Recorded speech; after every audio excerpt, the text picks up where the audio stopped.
नमस्कार, मी गुरुप्रसाद जाधव आणि तुम्ही पुढारी न्यूज बघताय. पुढारीच्या सगळ्या प्रेक्षकांना दीपावलीच्या खूप खूप शुभेच्छा. प्रेक्षक हो, दिवाळी म्हणजे काही फक्त दिव्यांचा उत्सव नाही, फटाक्यांची आतषबाजी नाही किंवा मग गोडधोड फराळाची मेजवानी नाही, तर साहित्याची सुद्धा मेजवानी या दिवाळीच्या निमित्तानं महाराष्ट्रभरातले, देशभरातले, जगभरातले सगळे मराठी वाचक मंडळी अनुभवत असतात. आणि हीच साहित्याची मेजवानी गेली मागची काही वर्ष पुढारीच्या दीपस्तंभ या दिवाळी अंकाच्या माध्यमातून अनुभवायला मिळते. आणि पुढारीचा हा दीपस्तंभ दिवाळी अंक यावर्षीसुद्धा सगळ्या वाचकांच्या भेटीला आलेला आहे. आणि त्यानिमित्तानंच खरं तर या गप्पा म्हणूयात आपण.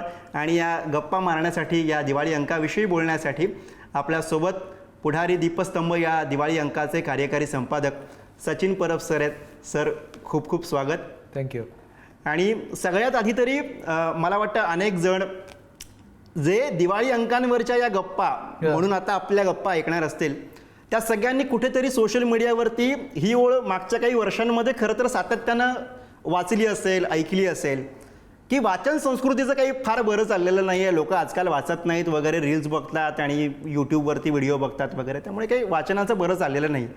अशात सुद्धा 100हून अधिक वर्षांची परंपरा असलेला दिवाळी अंक अजूनही निघतोय. त्याच्या काय म्हणूयात आवृत्त्या जास्त अंक जास्त काढले जात आहेत. अनेक जण नव्यानं दिवाळी अंक काढतायत. हे सगळं मग का होतं आहे? ही संस्कृती कशी वाढीस लागलेली आहे? या सगळ्या नकारात्मक विचारांमध्ये सुद्धा मला वाटतं याविषयी आधी तुम्ही बोलायला हवं. आणि दीपस्तंभविषयी जी कुतूहलता आहे, लोकांमध्ये जे कुतूहल आहे, उत्सुकता आहे, त्याच्याविषयी सुद्धा आपण पुढे बोलणारच आहोत. नाही, बघ, आता तूच म्हणालास की जसा फराळ करायचा आहे, जसे फटाके उडवायचे आहेत, तसा आपल्याला दिवाळी अंक वाचायचा आहे. ही आपल्या सगळ्यांची मानसिकता झालेली आहे. म्हणजे मराठी माणूस दिवाळीत काय करतो तर दिवाळी अंक वाचतो असं आपल्याला वाटतं. ही काही शहरांपुरती मर्यादित असलेली दिवाळी अंकाची संस्कृती होती. ती आता महाराष्ट्रभर सगळीकडे रुजलेली आहे, पाझरलेली आहे. आणि त्याच्यामुळे महाराष्ट्रभरातून जसा जसा नवा वाचक तयार होतोय, म्हणजे नव्याने शिक्षण घेतलेल्या पिढ्या जन्माला येत आहेत, तसं तसं त्यांना व्यक्त होण्यासाठी वेगवेगळी माध्यमं लागतात. म्हणजे आपण जे म्हणतोय की सोशल मीडियामध्ये खूप वाचतोय माणूस, पण सोशल मीडियामध्ये किती व्यक्त होणार? एखाद्याकडे कंटेंट जर जास्त असेल त्याला सोशल मीडिया अपुराच वाटतो. मग त्याला काहीतरी सविस्तर लिहावंसं वाटतं, काहीतरी दीर्घ वाचावंसं वाटतं, आणि मग तो पुस्तकाकडे येतो. कारण नुसता सोशल मीडिया हा फक्त वरवरचं समाधान देऊ शकतो. जर आपल्याला एखादी गोष्ट नीट समजून घ्यायची आहे तर वाचनापर्यंत जाण्याशिवाय दुसरा कुठला मार्ग उरत नाही. अशा वेळेस वाचन संस्कृतीची गरज ही जास्त निर्माण होते आहे. उलट जितका सोशल मीडिया जास्त वाढणार असेल त्याच्यातून जास्त वाचक, ज्यांना वाचायची सवयच नव्हती, ती माणसं आता निदान वाचतायत आणि मग ती इथे येत आहेत. म्हणूनच दिवाळी अंक वाढत आहेत. दिवाळी अंक जे पूर्वी 500-1000 अंक एक एक आवृत्ती निघायची, त्याची यात 5-5, 10-10 हजार अंकांच्या आवृत्ती सरळ निघत आहेत. आपला दीपस्तंभ दिवाळी अंक तर गेली काही वर्ष जवळपास लाखाचा आकडा गाठतं. जवळपास 1 लाख अंक महाराष्ट्रभरातल्या गावोगावी पोचत आहेत. हे आपण स्वतः अनुभव घेतलेल्या गोष्टी. आणि मग त्याच्यातून हे कळतंय की गावोगाव वाचनाची केवढी भूक आहे. बरोबर, आपण ज्याला क्लास म्हणतो त्याच्यामध्ये एक मास असतोच ना. अगदी. त्या मासला काय मिळणार आहे? त्याला काहीतरी त्याच्या बुद्धीला खुराक लागतो, त्याला काहीतरी नवीन समजून घ्यायचं असतं, त्याला काहीतरी ट्रेंडिंग आणि ट्रेंड सेटिंग, असं आपण जे दिवाळीच्या दीपस्तंभ अंकाचं, पुढारीच्या दीपस्तंभ अंकाचं वर्णन करतो, ते आपलं ट्रेंड, आपलं जगणं काय आहे हे समजून घ्यावं असं वाटतं. आणि मग त्याच्यासाठी तो दीपस्तंभ किंवा दिवाळी अंकांकडे येतो. आणि त्याच पद्धतीने महाराष्ट्रातलं चांगलं लिहिणारे, मराठीतलं चांगलं लिहिणारी सगळी मंडळी आज दिवाळी अंकामध्ये लिहितात. उत्तम कथाकार, उत्तम कविता, उत्तम लेख, उत्तम रिपोर्टाज आज लिहिले जात आहेत. आणि त्या दर्जाला पात्र असं काम आज दिवाळी अंकांमध्ये होतं आहे असं मला वाटतं. अर्थात असे दिवाळी अंकही खूप आहेत की जिकडे याच्यापैकी काहीच नसतं. अगदी. आणि त्यामुळे मागच्या काही वर्षांपासून खरं तर दीपस्तंभ या आपल्या दिवाळी अंकाबद्दल वाचकांच्या मनामध्ये सुद्धा एक कुतूहल असतं, उत्सुकता असते की या वेळेला, यावर्षी काय खास असणार. आणि अर्थातच संपादक म्हणून तुमच्याकडनं आम्हाला ते समजून घ्यायला आवडेल. दीपस्तंभाचा दिवाळी अंक करताना हे भान आपल्याला कायम ठेवावं लागतं की हा एका वर्तमानपत्राचा दिवाळी अंक आहे. हा काही साहित्यिक दिवाळी अंक नाही, वाङ्मयीन दिवाळी अंक नाही. त्याच्यामुळे आपल्या आजूबाजूला घडणाऱ्या घटना याच्या नोंदी सविस्तर ह्या अंकामध्ये असायला पाहिजेत असा प्रयत्न असतो. मग राजकारण, आता जर निवडणुकांची चर्चा सुरू आहे तर आता महाराष्ट्र मतदान नेमकं कसं करतो, म्हणजे कसं करत आलं आणि आता कसं करणार आहे याच्याविषयीचा डॉक्टर प्रकाश पवारांसारख्या एका महत्त्वाच्या राजकीय विश्लेषकाचा लेख या अंकामध्ये तुम्हाला वाचायला मिळेल. त्याचबरोबर दुसरं काय आहे तर आपण आपल्या आजूबाजूला बघितलं की आपल्या आजूबाजूच्या देशांमध्ये म्हणजे बांगलादेशसारख्या देशामध्ये यादवी झाली, तिकडे आगडोंब उसळला आणि तशाच पद्धतीने घटना श्रीलंकेत घडल्या, पाकिस्तानात झाल्या, आजूबाजूच्या सगळ्या मालदीवमध्ये वेगळ्या पद्धतीचं सरकार आलं आपल्या विरोधात असलेलं, नेपाळमध्ये भारताच्या विरोधात असलेलं सरकार आलं. मग अशा परिस्थितीत नेबर फर्स्ट अशी जी आपली पॉलिसी होती भारताची त्याचं नेमकं काय झालं याचे ॲनालिसिस आपल्याला इथे वाचता येईल, दिवाकर देशपांडेंनी लिहिलेला लेख. आणि मग असाच आणखी तिसरा जो विषय आहे तो अमेरिकेच्या निवडणुकीचा.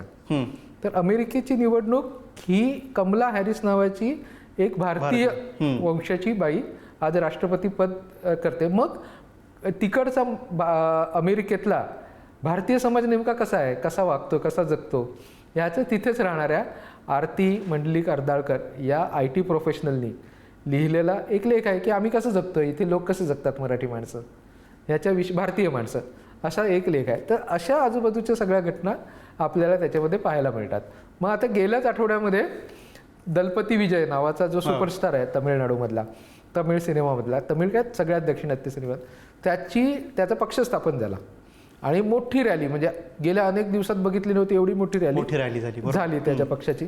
तर आपल्या अंकामध्ये त्याच्यावर लेख आहे की आता तमिळनाडूतलं नेमकं राजकारण कसं असणार आहे आणि दलपती विजय हा नव्या राजकारणाचा कसा चेहरा बनतोय आणि तामिळनाडूमध्ये गेल्या अनेक वर्षांमध्ये सिनेमावाले हे राजकारणात कसे येतात आणि तो ट्रेंड काय आहे हा एक विषय घेऊन आपण मांडतो. म्हणजे अशा पद्धतीने आत्ताच्या गोष्टी, नायक मुख्यमंत्री होताना तामिळनाडू बघतो. होय होय होय. तर अशा गोष्टी आपण मांडताना बघतो ह्याच्या अंकामध्ये. अगदी आत्ता आपण उल्लेख केला पहिल्या लेखाचा, खरं तर महाराष्ट्र मतदान कसा करतो. म्हणजे आता खऱ्या अर्थानं महाराष्ट्र पुढच्या काही दिवसांमध्ये मतदानासाठी जाणार आहे. लोकसभेची निवडणूक झालेली आहे, विधानसभेची निवडणूक आता होते आहे आणि या सगळ्या काळामध्ये एक तो खुराक सुद्धा सगळ्या वाचकांपर्यंत या लेखाच्या माध्यमातून पोहोचणार आहे. त्यामुळे आत्ताचे जे रोजची भांडणं आहेत, हा असं म्हणाला तो असं म्हणाला, याच्या पलीकडचं हेच आपण सगळीकडे बघतोय किंवा हेच सगळीकडे वाचतोय. मग आता आपण त्या सगळ्याच्या संदर्भात त्याचा प्रत्यक्ष मतदानावर कसा परिणाम होतोय, त्याचा मतदानावर काय परिणाम होतो, मतदार नेमका काय विचार करतो महाराष्ट्रातला मतदार आणि उत्तर प्रदेशातला मतदार किंवा तामिळनाडूतला मतदार हा वेगळा असणार ना. बरोबर. तर महाराष्ट्रातला मतदार नेमका कशा पद्धतीने विचार करतो ह्याचं एकंदर सविस्तर असं वर्णन या लेखामध्ये तुम्हाला वाचतं. जसं आपण म्हणतोय की ट्रेंडिंग गोष्टी किंवा नव्या गोष्टी याच्याविषयीची मांडणी दरवर्षी दीपस्तंभमधनं वाचक वाचत असतात, तशाच पद्धतीने इतिहासाला सुद्धा हात घातलेला असतो आणि त्याही विषयाचे लेख असतात आणि यावेळेला सुद्धा 2 विशेष लेखांचा उल्लेख करावा लागेल. म्हणजे दीपस्तंभचं एक वैशिष्ट्य इतिहासावरचे लेख हे निश्चितपणे आहे, त्याला मोठा वाचक वर्ग देखील आहे. या वर्षीचा जो विषय आहे तो विषय आहे लखुजी राजे जाधव, म्हणजे छत्रपती शिवाजी महाराजांना घडवणारे जिजाबाई. म्हणजे जिजाऊ मासाहेबांना घडवणारं कोण, तर जिजाऊ मासाहेबांना घडवणारे हे लखुजीराजे जाधव. तर मग लखुजीराजे जाधव यांच्या गावी म्हणजे सिंदखेड राजाला जाऊन तिथे लखुजीराजेंचा शोध घेण्याचा प्रयत्न केतनपुरी नावाच्या नव्या दमाच्या ताकदीच्या अशा इतिहास संशोधकाने केलेला. अजून विद्यार्थीच आहे तो, त्याचं मराठी पातशाह म्हणून त्याचं जे पुस्तक आलेलं, पातशाही म्हणून पुस्तक आलेलं आहे. तर हे जे आहे नवीन मुलं नव्या पद्धतीने इतिहास कशा पद्धतीने समजून घेतात, त्याचबरोबर आपला सुरेश पवारांसारखा इतिहासाचा गाढा अभ्यासक हे शहाजी राजेंची जी एक मोठं युद्ध शहाजी राजेंनी लढलं आणि त्याच्यामुळे त्याला 400 वर्ष होत आहेत आणि मग त्या युद्धाच्यामुळे पुढचं राजकारण आपलं स्वराज्यापर्यंतचं इतिहास कशा पद्धतीने बदलला अशा एका लढाईच्या विषयी त्याच्यामध्ये वर्णन आहे. जसं आपण ट्रेंडिंग विषयांविषयी बोललो, घडामोडींविषयी आणि त्याच्याशी असलेलं त्याचं झालेलं विश्लेषण, इतिहास आणि त्या जोडीलाच मनोरंजन विश्व आणि त्याचंही प्रतिबिंब यात आहेच. पण मला वेगळे पण त्यातलं हे जाणवलं लेख आपला अंक चाळत असताना की 3 अशा नायिका म्हणूयात किंवा महिला म्हणूयात आपण एकूणच मनोरंजन क्षेत्रातल्या, ज्यांच्याविषयी लिहिलं गेलेलं आहे. म्हणजे अगदीच विद्या बालन, छाया कदम आणि गौतमी पाटील अशी 3 व्यक्तिमत्व ज्यांचा तशा अर्थानं एक क्षेत्र सोडलं तर एकमेकांशी तसा काही संबंध नाही आहे, पण वेगळ्या प्रकारे त्यांची मांडणी केली गेली. म्हणजे विद्या बालन हिच्याविषयी अनेकदा आपण म्हणजे आजवर तिच्या करिअरपासून अनेकांनी लिहिलं गेलेलं आहे, तिच्या मुलाखती बघितलेल्या गेल्या आहेत. मग अशात वेगळे पण काय या वेळेच्या लेखाचं? हां, म्हणजे आता तू जसं विद्या बालनचं म्हणालास, तर विद्या बालनविषयी जो लेख आहे अमोल उदगीरकरने लिहिलेला, तो मुळातून वाचण्यासारखा फार इंटरेस्टिंग विषय आहे. विद्या बालन ही विद्या बालन म्हणून सिनेमामध्ये येते. द विद्या बालन असं त्याचं नाव आहे. विद्या बालन म्हणून ती सिनेमात येते. आपल्याला हवं तशा पद्धतीचे रोल, आपल्याला हवा तशा पद्धतीचा अभिनय करते. आणि ती माधुरी दीक्षित बनायला जात नाही. म्हणजे तिचं माधुरी दीक्षित बरोबर पिक्चर येते म्हणून लगेच की ती काय अशी झाडांमागे नाचत नाही किंवा असे काय, म्हणजे तिचं पूर्ण जगणंच पूर्णपणे वेगळं आहे. आणि मग ती जेव्हा अशा पद्धतीचं पॉप्युलर नेहमीच्या पठडीतलं काम करायला जाते तेव्हा फसते. मात्र तेव्हा जी स्वतःच्या पद्धतीने स्वतःच्या तब्येतीत काम करते तेव्हा मात्र ती द विद्या बालन असते. तर हे नेमकं काय आहे याचं त्याच्यात वर्णन केलेलं आहे. पण तू बाकीचे जे 2 विषय म्हणालास तर त्यांचे दोघींचे इंटरव्ह्यू आहेत. छाया कदम. तर छाया कदम ही माझ्या दृष्टीने आज मराठी असलेली ही एकूणच मनोरंजन विश्वातली सगळ्यात सक्सेसफुल मॉडेल आहे. आज तिच्या इतकी दुसरी ॲक्ट्रेस किंवा मराठी ॲक्टर आज तरी यशस्वी किंवा चर्चेत असलेलं मला दिसत नाही. का असं?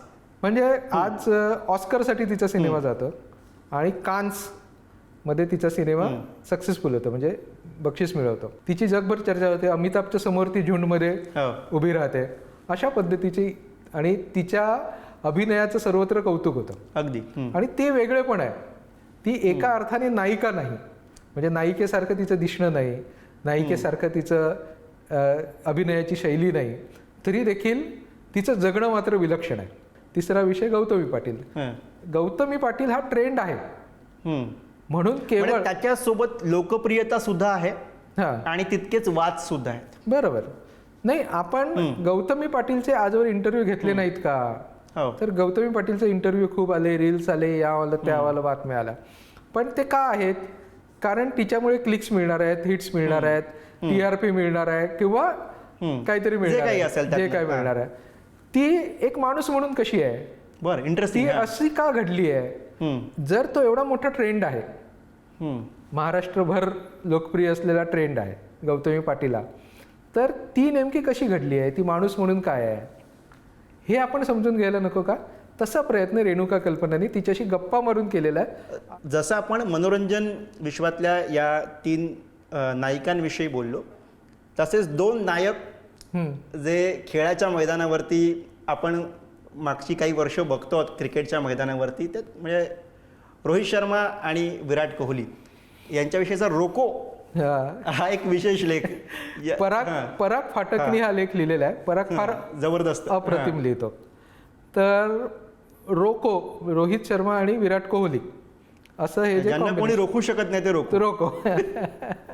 पण रोको ही नेमकं काय आहे? म्हणजे आपण आपल्या आजूबाजूला काय बघतोय आज क्रिकेटमध्ये, तर रोको ह्याच 2 गोष्टी आपण इतकी वर्ष बघत आलो. परागचं असं म्हणणं आहे की ते एकमेकांचे स्पर्धक म्हणून एका अर्थाने कधी फारसे वावरले नाहीत, म्हणजे ज्यांनी स्वतःही एकमेकांना कधी रोखण्याचा प्रयत्न केला नाही दृष्टीने, जे आपण बघायचो 2000च्या दशकात. तर हे दोघं एकमेकांना आज कॉम्प्लिमेंटरी पूरक कसे आहेत, आणि मग त्यांची ती जडणघडण आणि एकमेकांच्या सोबतचे संबंध कशा पद्धतीने डेव्हलप होत होते, मित्र म्हणून कशा पद्धतीने, एकमेकांना पूरक म्हणून कशा पद्धतीने आले, अशा पद्धतीची फार सुंदर लिहिलेला लेख आहे तो. हे दोघंही एकमेकांच्या लिडरशिपमध्ये, कॅप्टन्सीमध्ये खेळलेले आहेत आणि तरी देखील ते एकमेकांना पूरक ठरले. हे आत्ता असं का होतंय, हा नेमका काय वेगळा जमाना आहे क्रिकेटमधला, हे आपल्याला विचार करायला लावणारा हा लेख आहे.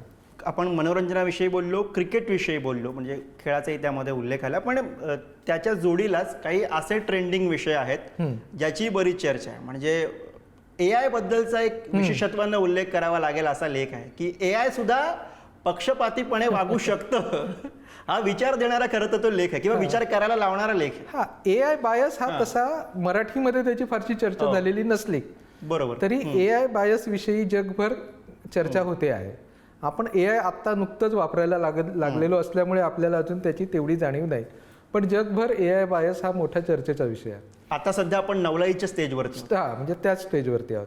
म्हणजे आता उदाहरणार्थ आपल्याला एखादं चित्र तयार करायचं असेल तर मग त्याच्यामध्ये जर नोकराचं चित्र करायला सांगितलं तर तो ब्लॅकच माणूस, काळाच माणूस दाखवला जायचा. मालक असेल मोठा कॉर्पोरेट जगातला तर तो गोराच माणूस दाखवला जात होता. कारण आपल्या डोक्यात असलेला प्रतिमा त्याची जी काही आपल्या डोक्यातले न्यूनगंड अहमगंड आहेत ते सगळे AI मध्ये पण पोचलेले आहेत. कारण ते कोणतरी त्याला सांगणार आहे तेव्हाच ते तशा पद्धतीने करणार आहे. बरोबर. AI त्या सगळ्या आपल्या म्हणजे मानवी मनातले सगळे जे पूर्वग्रह आहेत ते घेऊनच जगत आहे. त्याच्यामुळे आपण असं म्हणतो की टेक्नॉलॉजी याच्यात काही तटस्थ असते, त्याच्यात काही बायस नसतात, असं काही नाही. जेव्हा आपण टेक्नॉलॉजीला विचार करायला लावणार आहोत तर ती आपल्यासारखाच बायस असलेला विचार करणार आहे. हे साध्या सोप्या भाषेत प्रतीक कोसके यांनी आपल्याला समजून सांगितलेले. आणखी याच्यात ट्रेंडिंग असलेला आणखी एक दुसरा विषय आहे, तो गुरुप्रसाद जाधव यांनी लिहिलेला आहे आणि तो रीलबाजी या विषयावरचा आहे. म्हणजे हे वेगवेगळे जे रील करणारी जी मुलं आहेत, मुलं मुली माणसं जी आहेत ती नेमकी कशा पद्धतीने विचार करतात किंवा काय काय करतायत, काय धमाल करतायत आणि काय फालतूगिरी करतायत, काय चांगल्या गोष्टी करतायत, हे गुरुप्रसाद जाधव यांनी. अजून तरी कोणी व्हिडिओ केलेला नाही आहे की साडी नेसून दिवाळी अंक कसा वाचायचा. येऊ पण शकतो. तर ते अंक लावताना आपले जे आर्टिस्ट मंडळी होती त्यांनी आवर्जून तो लेख वाचत होते आणि त्यांनाही माहीत नव्हतं की साडी नेसून आयफोन कसा चार्जिंगला लावायचा, अशा पद्धतीच्या रील्स आहेत. त्यांनी ते मुद्दामून मोबाईलमध्ये जाऊन बघितलं की अशा पद्धतीच्या रील्स काय आहेत. तर अशा आपल्या आसपासच्या घटना आहेत ना या गोष्टी. नाही पण याचा उल्लेख निघालाय म्हणून मी सांगतो की तो लेख लिहित असताना एक गोष्ट जी प्रकर्षाने लक्षात आली की लोकांचा अटेन्शन स्पॅन जो आहे तो कमी होत चालला, खूप खूप कमी होत चालला. अशात लोक जे काही शॉर्ट आहे ते कन्झ्युम करण्यावरती भर देत आहेत. मग तिथे सुद्धा इतकं प्रदीर्घ लोक कसे वाचणार आहेत आपण जे लिहितोय हा प्रश्न पडावा. इथवर सगळे ते आकडेवारी होय होय किंवा डेटा आहे. नाही, ह्याचा आपल्या सगळ्यांवर परिणाम होतोच आहे ना. त्याच्यामुळे उद्या रील्सचा दिवाळी अंक कोणी काढला तरी आश्चर्य वाटू नये की ह्या 15 रील्स बघा आणि तो दिवाळी अंक म्हणून घ्या. होऊ शकतं, असंही होऊ शकतंय. पण वाचन जितक्या रील्स वाढणार आहेत ना तर त्याचं कुठेतरी विचार करणारा जो माणूस आहे त्याचा अटेन्शन स्पॅन कमी होईल. पण त्याला लक्षात येईल की माझा अटेन्शन स्पॅन कमी होतं, त्याचा माझ्यावर दुष्परिणाम होतोय अगदी. आणि मग तो अशा वेळेस पुन्हा एकदा वाचनाकडे जावंच लागणार आहे. बरोबर. म्हणजे जेव्हा मी वर्षभराने दिवाळी अंक करतो तेव्हा माझ्याही लक्षात येतं की माझा अटेन्शन स्पॅन कमी झालेला आहे. किंवा आपण जेव्हा अशी दीर्घकालाने एखादी गोष्ट करतो वर्षभराच्या कालखंडात तेव्हा आपल्यालाही लक्षात येते की आपलं ते कॉन्सन्ट्रेशन कमी झालेलं आहे. हे जेव्हा एखाद्या माणसाच्या लक्षात येतं तेव्हा तो त्याच्यावर काम करतोच ना. त्याच्यामुळे जी विचार करणारी माणसं आहेत त्यांच्यासाठीच दिवाळी अंक आहे. त्याच्यामुळे ती प्रदीर्घ जर चांगला दम असणारा कंटेंट आपण देणार असू, जसं आपण पुढारी दीपस्तंभमध्ये दिलेलं आहे, तसं ते वाचलं जाणार आहे असं मला वाटतं. किरण क्षीरसागरची एक दीर्घ कथा आहे लेखा अंकामध्ये आपल्या. इतकी दीर्घ कथा सर्वसामान्यपणे दिवाळी अंकात वापरली जात नाही, पण आपण आवर्जून वापरली. जर ती चांगली आहे तर 2 कथा देण्याच्या ऐवजी 1 कथा देऊ असा विचार करून त्यांची कथा असेल किंवा प्रसाद कुमठेकरची घोस्टची गोष्ट नावाची एक कथा आहे. घोस्ट रायटिंग जे सिरियलसाठी चालतं. म्हणजे हा पण कसा जगण्याशी संबंधित विषय आहे आपल्या, म्हणजे आजचा विषय आहे.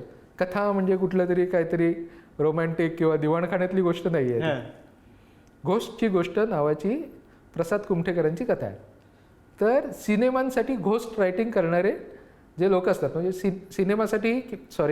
सिरियलसाठी TV सिरियलसाठी मराठी TV सिरियलसाठी घोस्ट रायटिंग करणारे माणसं, म्हणजे ज्याचं नाव TV मालिकेमध्ये लिहून येतं तोच माणूस रोज प्रत्यक्ष सगळ्या सिरियल्स लिहू शकत नाही. बरोबर. कारण रोजच्या रोज सिरियल त्याच्या 2-2, 4-4 चाललेले असतात. त्याच्या हाताखाली 4 माणसं असतात, हो. ती घोस्ट रायटर्स असतात. आणि मग ती घोस्ट रायटर आणि ज्याचं नाव प्रत्यक्षात छापून येतं सिरियलमध्ये, संवाद पटकथा म्हणून, तो माणूस, या 2 माणसांमधलं नातं आणि त्याची एक क्रिएटिव्हिटीची प्रोसेस आणि त्याच्यासाठी मनात चाललेली आंदोलनं, असं प्रसाद कुमठेकर यांनी लिहिलेली गोष्ट आहे. तर मला हे म्हणायचं आहे की हा अंक हा आजच्या गोष्टींवरती आहे. अगदी. आणि आता विशेष उल्लेख करावा लागेल तो गझलांचा. होय होय. या गझल नवाज भीमरावजींनी या गझलांची निवड केलेली आहे आणि त्या सगळ्या गझला सुद्धा वाचकांना म्हणजे दरवर्षी आपण असा प्रयत्न करतो. म्हणजे सर्वसाधारणपणे दिवाळी अंकात कसं असतं की वेगवेगळ्या कवयित्रींकडून कविता मागवल्या जातात आणि त्या दिल्या त्यांची जातात. निवड करून ते मांडलं जातं. आपण कशा पद्धतीने प्रयत्न करतो की एका वर्षी कष्टकऱ्यांची कविता, एका वर्षी आपण आदिवासींची कविता, एका वर्षी आपण शेजारच्या राज्यांमधल्या कविता ट्रान्सलेट करून आणल्या होत्या, एका वर्षी आपण गल्फमध्ये कशा पद्धतीने कविता लिहिल्या जात आहेत, मिडल ईस्टच्या कविता, अशा पद्धतीचं एक हे केलं होतं. तर यावर्षी आपण मराठीत आज जी तरुण किंवा नव्याने लिहिणारी किंवा आज लिहिणारी जी गझल लेखक आहेत, गझल म्हणजे शायर आहेत, ते कशा पद्धतीने लिहित आहेत, हे ह्याच्यातले एक 7 ते 8 जण आहेत ज्यांची निवड भीमराव पांचाळीजींनी केलेली आहे आणि त्यांनीच त्यांच्या गझला पण निवडलेल्या आहेत. आणि मग अशा प्रत्येकाच्या 5-6 गझला आहेत आणि असा एक मोठा म्हणजे एक फार छान आजच्या काळात मराठी गझल कशा पद्धतीने लिहिली जाते ते आपल्याला या 10-15 पानांमधून वाचायला मिळणार आहे. अगदी. म्हणजे आपण दीपस्तंभविषयी बोलत असताना एक लक्षात येतं की परिपूर्ण असा हा दिवाळी अंक आता सगळ्या वाचकांपर्यंत पोहोचलेला आहे. काय भावना आहेत आता या सगळ्या गोष्टी सगळ्या वाचकांपर्यंत जाणार आहेत? हा अंक देताना फार आनंद होतो वाचकांकडे सोपवताना, कारण अशा पद्धतीने अंक करणं ही स्वतःला समृद्ध करणारी गोष्ट असते. म्हणजे ते वाचून वाचक किती समृद्ध होईल ही गोष्ट वेगळीच, पण हे त्याचं संपादन करताना, याचे विषय ठरवताना, ह्याचे लेखक ठरवताना, लेखकांशी बोलताना, त्याच्यातले लेख संपादित करताना, त्याच्या लेआउट तयार करताना, ही जी सगळी प्रोसेस असते त्या प्रोसेसमध्ये लेखक ज्या पद्धतीने समृद्ध होत असतो त्याच्यापेक्षा 10 पटीने संपादक समृद्ध होत असतो लेखकांमुळे, अगदी लेआउट आर्टिस्टमुळे. प्रभाकर भोसले हे आज जे लेआउट किंवा मांडणीतलं कला संपादनातलं एक महत्त्वाचं नाव आहे महाराष्ट्रातलं, त्यांनी आपला अंक संपादित केलेलं म्हणजे म्हणजे त्याची मांडणी केलेली आहे. तर या सगळ्या प्रोसेसमधून आपल्याला जे शिकायला मिळतं ते दरवर्षी नव्याने समृद्ध करणार असतं. आपला आसपास, आपल्या आजूबाजूचं वातावरण हे आपल्याला जितकं समजून घेता येईल तेवढं घेण्याचा प्रयत्न एक पत्रकार म्हणून आपण करत राहायला हवा असं मला वाटतं. तो प्रयत्न या अंकातून केला आहे असं मला वाटतं. आणि हाच खरं तर विचार आहे. कुठलेही सण उत्सव काय, शेवटी आनंदाची देवाणघेवाण करणं हाच त्यामागचा एक मूळ उद्देश असतो आणि तोच उद्देश खऱ्या अर्थानं या दिवाळी अंकांच्या माध्यमातून आपण करतो आहोत. दीपस्तंभ हा दिवाळी अंक खरं तर आपल्या जवळच्या सगळ्या ठिकाणी उपलब्ध आहे, तेव्हा आवर्जून दीपस्तंभ विकत घ्या. 300 रुपये इतकी या दिवाळी अंकाची दीपस्तंभाची किंमत आहे. जरूर विकत घ्या, स्वतः वाचा आणि आपल्या प्रियजनांना सुद्धा नक्की भेट द्या. सर, धन्यवाद या संवादासाठी. थँक्यू.